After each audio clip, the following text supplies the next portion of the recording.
In this video, I'm going to show you a step-by-step guide on exactly how I was able to fix that my PlayStation Portal that it won't connect anymore to my PS5. So basically what I had to do firstly is to click on this right here, as you can see in the top right corner, and then click on settings right here. So the first thing we need to do is to click on network, and then you're going to click on set up internet connection right here. Make sure that your internet connection right here is the exact same that you're connected on your PS5 as well, because if it isn't, then that may sometimes cause some problems, just so that you're aware of that. And now when you have actually double checked that, the second step is to go back into settings right here, and then we're going to click on system right here, and then click on update system software. So make sure that this one is up to date. This actually fixed it for me, by the way, but if it says you're up to date here, then you already have the latest version.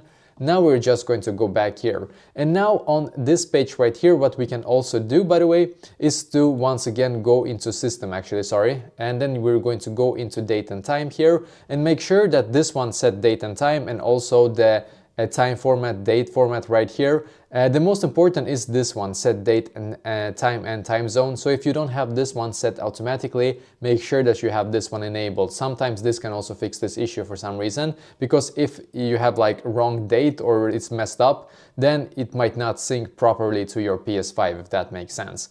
And yeah, the last step, if nothing else worked, what you can do is to find this power button right here.